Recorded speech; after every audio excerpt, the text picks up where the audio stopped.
Olá! Olá, tudo bem? Estamos aqui novamente. Hoje nós vamos falar sobre, dentro dos desafios da vida em família, nós vamos falar sobre disfunções sexuais. Primeiro nós vamos agradecer o vídeo que nós fizemos semana passada, que foi sobre cumplicidade, tolerância e sexo.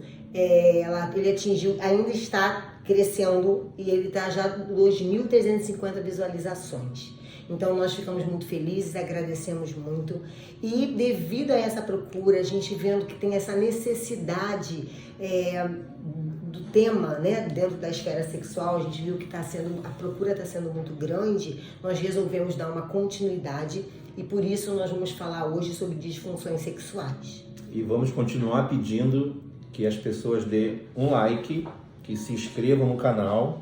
O número não cresce proporcionalmente, o que cresce de visualização não cresce de like nem de inscritos no canal. Isso nos ajuda bastante a levar essa mensagem para outras famílias. Então, colabore conosco. Porque não é hábito, né, a gente vê e passa despercebido, mas pega aquela mãozinha e se você também não gostou, dá um dislike, coloca a mãozinha para baixo pra gente saber também quem não tá gostando, conversa com a gente nos comentários, faz uma troca, um feedback com a gente, que isso é importante para dar continuidade ao nosso trabalho, tá bom? Então, hoje eu vou ler sobre Romanos 8:28, eu vou ler um trecho, tá? Que diz assim: Deus faz todas as coisas cooperarem para o bem daqueles que o amam e que são chamados de acordo com o seu propósito. Então, hoje nós vamos começar a falar sobre essas disfunções sexuais e nós vamos abordar aqui a falta de libido, ou seja, o não desejo de sexo, porque é uma coisa assim que a gente vê, isso está muito comum nos lares, nos relacionamentos, as pessoas ficam 3, 4, 5, uma semana, um mês, 2 meses e estão se afastando e não tem vontade de ter relação sexual. Por elas vivem como irmãos e tá ótimo, como amigos. E isso falta, porque o sexo ele é o termômetro pro casal, né?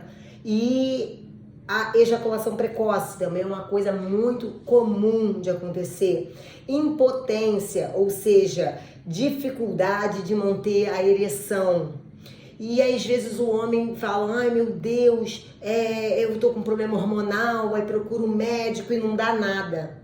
Na maioria das vezes não dá nada, porque tá aqui. São problemas que estão dentro da gente. E as mulheres, muitas também não conseguem atingir o orgasmo, né? Não conseguem ter o gozo. Existem mulheres que têm filhos que chegam com 50, 60 anos e nunca tiveram um orgasmo.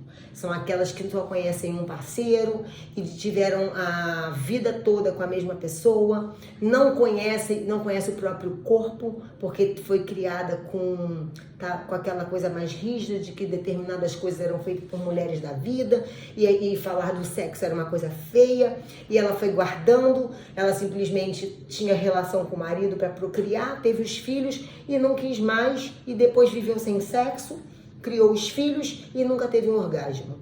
Isso também é comum e a gente tem que entender que a energia sexual, ela é uma energia tão forte, ela é mais forte do que a energia, do que o chakra coronariano, que é o chakra cardíaco.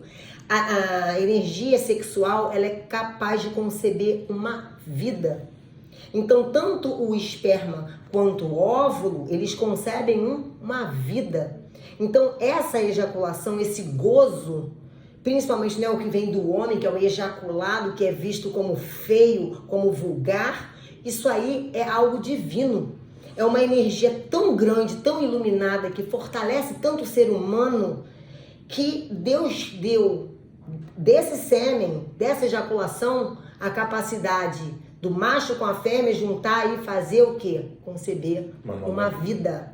Então a gente tem que ter muito respeito diante de uma atitude sexual e não banalizá-la, como muitas estão fazendo pelo nosso... A gente está com uma distorção cultural absurda, né?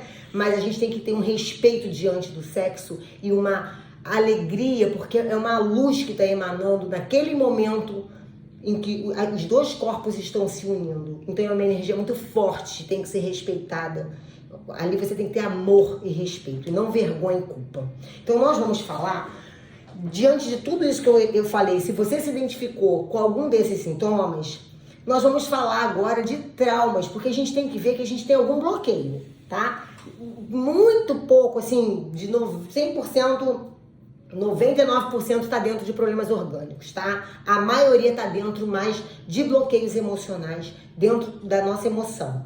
Então nós vamos começar. Então dá uma mergulhada agora na infância e vamos começar a avaliar agora humilhação e trauma. Nós ouvimos há pouco tempo um caso que é muito comum, infelizmente é muito comum, e é bem sugestivo para que nós reflitamos sobre a nossa história, sobre o nosso passado. Imaginem um menino de mais ou menos 9, 10 anos, num acampamento com a família, estava com o pai e com a mãe, e ele viu a mãe, ele presenciou a mãe traindo o pai com 2 homens, isso aos 10 anos de idade. Esse cidadão, aos 40, não tinha casado, ele não detinha um menor respeito por mulher nenhuma mulher para ele respeitava, e nem ele se lembrava ou tinha consciência do porquê. Até que num determinado tratamento emocional, foi questionado essas questões e, de repente, essa cena surgiu na mente dele e ele se lembrou. E nesse momento, onde ele se lembrou e ele perdoou a mãe, ele conseguiu tocar a vida dele e levar uma vida normal. Então, isso é muito mais comum do que nós imaginamos. Sim. Porque uma cena de sexo para uma criança é algo muito agressivo, é muito forte. E muitas das vezes a gente não lembra que isso aconteceu, porque o nosso subconsciente é como se fosse um iceberg, ele é tudo que tem embaixo, e o consciente é aquela pontinha que a gente está vendo, é muito pequeno o que a gente tem consciência. Então a gente precisa, porque a pessoa fala assim, eu não sei porque eu não consigo, meu marido me procura, minha esposa me procura, eu não quero. Mas você sabe o que é, onde é.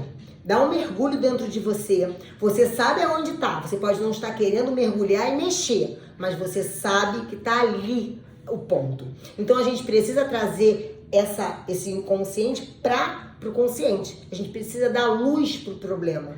Porque é a mesma coisa, se você está no escuro, pisando numa areia, uma terra molhada, você pode estar assim, meu Deus, eu posso cair, é uma areia movediça, aí você acende, clareia o dia, ou acende uma luz, você vê que aquilo ali era uma pocinha. Meu Deus, eu estava com medo disso, e a gente perde o medo. Então assim são os problemas, a gente tem que trazer luz aos problemas, clarear, identificar, para a gente perder esse medo. Tá? Nosso cérebro é muito poderoso e por uma ferramenta de autodefesa, ele nos protege para que nós nos sintamos sempre acolhidos e felizes. Então, se em um determinado momento nós não temos condição de lidar com uma emoção, ele nos protege dessa emoção. Ele guarda essa emoção e a gente esquece dela. Só que tem preço disso. Então, o preço disso, a gente no momento certo, onde a gente amadurece e consegue lidar com essa emoção, a gente precisa abrir essa gaveta e colocar ela à luz, como a Natália falou. Porque senão ela fica influenciando a nossa vida o tempo todo. E uma outra coisa são as repetições dos padrões familiares. E aí nós vamos supor, nós fomos criados num lar que houve traição. O pai sempre traiu, e aí aquilo foi sempre normal, e você, ou a mãe, enfim, e você foi criado com essa normalidade. E aí qual é a sua tendência? Repetir os padrões. Daqui a pouco você está traindo como seu pai, vivendo a mesma vida que os seus pais, a mesma forma de relacionamento, você copia, porque a gente tende a copiar o que a gente mais exclui.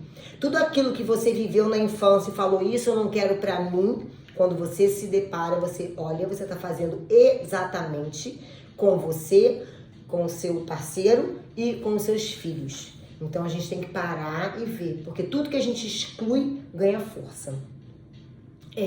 Um outro tópico que eu vou falar também é sobre o aborto e tentativas de aborto.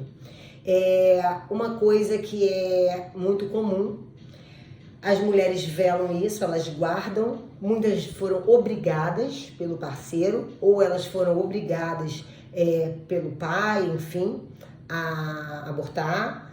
E elas carregam essa culpa.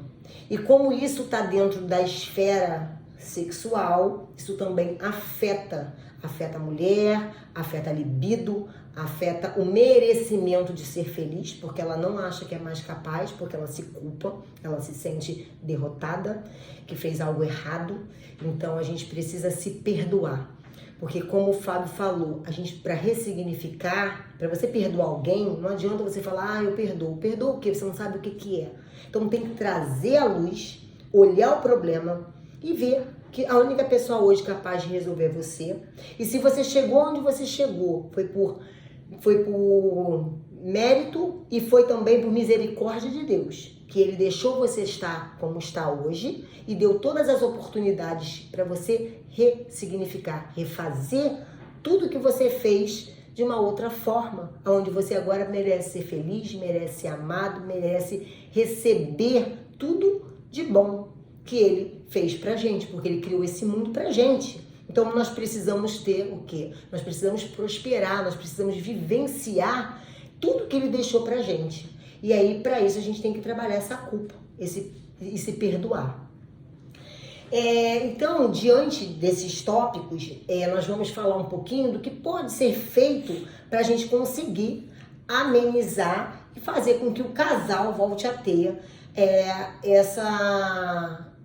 esse equilíbrio no lar, esse desejo de estar um com o outro, né? Por quê? Primeira coisa, nós precisamos falar e escutar o outro. Fala um pouquinho. As nossas mudanças, as nossas transformações passam pelas perguntas. A gente não consegue evoluir em nada se a gente não aprende a fazer perguntas. São as perguntas que nos transformam. Nós precisamos nos questionar. Mas por que isso? Como a criança faz quando está na fase de aprendizado. A criança pergunta tudo. Por quê? Por quê? Por quê? Por quê? Por quê? E isso é muito importante. E depois a gente para de perguntar. Então nós precisamos perguntar. E nesse aspecto, uma coisa que nos veio hoje muito forte, quando a gente estava pensando no tema, quem é, uma pergunta importante para nós, quem é o seu confidente? Para o casal, para a esposa e para o marido. Quem é o seu confidente? Na maioria das vezes, infelizmente, não é o parceiro. E quando o seu confidente não é o seu parceiro, você já tem um problema, e esse problema fatalmente vai chegar na sua cama também. Porque o diálogo é fundamental para tudo. Como é que a gente vai saber, nós não fomos criados juntos, lógico, como é que eu vou saber as preferências, os limites? Essas coisas precisam ser conversado. E que são conversas íntimas, e são conversas importantes, e são conversas que nós temos comumente com os nossos confidentes. Agora, como o meu confidente não vai ser a minha parceira? Então, precisamos questionar isso.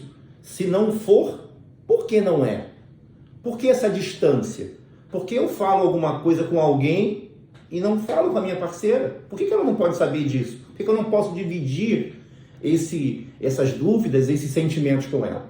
Então, muito importante para o casal, para o desenvolvimento e fortalecimento da vida em família, que o nosso confidente seja o nosso parceiro. Uma outra coisa também muito importante é o carinho. Nós precisamos ter carinho um com o outro. Então, o carinho, escutar. Às vezes aquele outro precisa só falar. Então, o sexo, ele começa com bom dia. Assim que a gente acorda. Porque se você sai sem falar com a mulher, sem não falar com o outro, tá? E ninguém fala durante o dia, não se procura, chega à noite já quer cama, não tem como. Porque nós vamos ser um buraco ejaculatório e o homem vai estar ali, simplesmente ejaculando e acabou. É um ato mecânico. Então, o sexo, onde tem o carinho, a escuta, começa com bom dia, com um café da manhã juntos, e se não conseguir fazer um café da manhã, pelo menos uma refeição do dia, mandar uma mensagem durante o dia, carinho, sentou no sofá, estão vendo uma televisão, ela tá lendo, ele tá lendo um livro, faz um carinho, um cafuné, pega no pé, faz um carinho, uma massagem. Isso é gostoso, já vai despertando os desejos do corpo, para com que daqui a pouco vocês possam estar ali na cama, beijando na boca. Prostituta tem relacionamento sem beijo na boca, por quê? Para não ter conexão de afeto, de amor. Então o beijo é essencial, é onde você troca, você tem encontro das suas almas. Então tem que ter beijo na boca, tem que ter abraço, carinho, os dois têm que estar presentes. Os dois têm que estar presentes naquela relação. Por quê? Se você não tem um pré-sexo, por exemplo, a mulher precisa ser tocada muito mais até que o homem, porque o homem ele tem um estímulo mais visual, ele tem os níveis de testosterona muito mais altos, ele tem uma facilidade maior em ser estimulado. O homem, ao ver, ele já está pronto para o ataque. A mulher já não. Nós não temos estímulo visual. A mulher precisa ser tocada.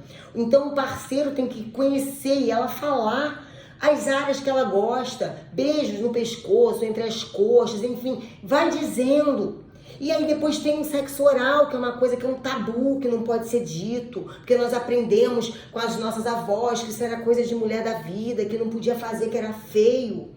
E o homem por si também foi criado com uma cultura machista de que a mulher tinha que fazer o sexo oral nele, e ele não. Muitos não gostam, não fazem. E a mulher precisa, o homem precisa, tem que ser troca. Isso tem que estar entre os dois, em quatro paredes, isso tem que ser conversado. E tem que ser leve, livre. Você não pode estar se sentindo pressionada, agredida, não. Mas se liberta da culpa, se liberta do que isso é feio, de que isso não é coisa de mulher, é coisa de mulher da vida. Isso são coisas que ficam dentro da gente pela cultura que nós recebemos. Então, isso também é importante, esse pré-sexo. Porque o carro ele só vai funcionar, o motor, quando você liga, ele precisa de gasolina para o motor ligar e o carro ir. É a mesma coisa. A gente precisa de esquentar para depois ir para os finalmente. Porque senão a mulher não consegue gozar, ela não tem um orgasmo, fica um relacionamento frio, a mulher fica ali paralisada. O homem simplesmente só ejacula, só goza e fica ali, uma coisa fria, mecânica. E aí o que acontece? Horrível. Aí daqui a pouco ele já, vamos esperar mais uma semana, porque é tão ruim, que aí não tem vontade, daqui a pouco tem 15 dias, um mês, 2 meses, e não se procuram mais, porque o negócio é mecânico. Então, cuidado. Então, reavalia, porque isso é importante. E uma última coisa que eu vou falar é o autocuidado. A gente precisa se arrumar para o outro, tá cheiroso, sabe? Fazer a barba, cuidar da nossa estética, porque é bom a gente ver o parceiro ou a parceira, né, bonitos e se arrumados um pro outro. A gente não tem que se arrumar para ir pra festa só. A gente tem que se arrumar para ir pro outro. Não é porque eu tô em casa diante do meu marido que eu vou andar de qualquer jeito, de roupa furada, né, de meia furada. É assim que a gente vê, que a gente fica dentro de casa. Mas se arruma, é gostoso. O outro quer ver o outro arrumado. Então, essas são as dicas de hoje, tá? Que nós temos. Não esquecem de dar o like. Se vocês ainda não deram, faz isso agora antes de terminar o vídeo. Aperte aí a mãozinha. Se não gostou, dê um dislike. E aí conte pra gente, tá? Sugestão, enfim. Fiquem à vontade. Esse trabalho é pra família, não é pra nós. Esse trabalho é pra família. Então assinem o canal, curtam o vídeo, compartilhem com amigos, né? Porque isso pode chamar a atenção de algum amigo, isso pode ser importante para a vida de algum casal que possa estar com problema. E de novo, né? Converse com seu parceiro, com sua parceira. E não esqueça que nós somos feitos, né? Imagem e semelhança de Deus. Então nós temos todos os potenciais aqui dentro. Nós fomos feitos para sermos amados. Então se ame, você é amado. Permita ser amado e transborde esse amor. E comece dentro da sua casa, com a sua família, que é a célula do nosso planeta. Um beijo. Um abraço a todos. Um ótimo final de semana.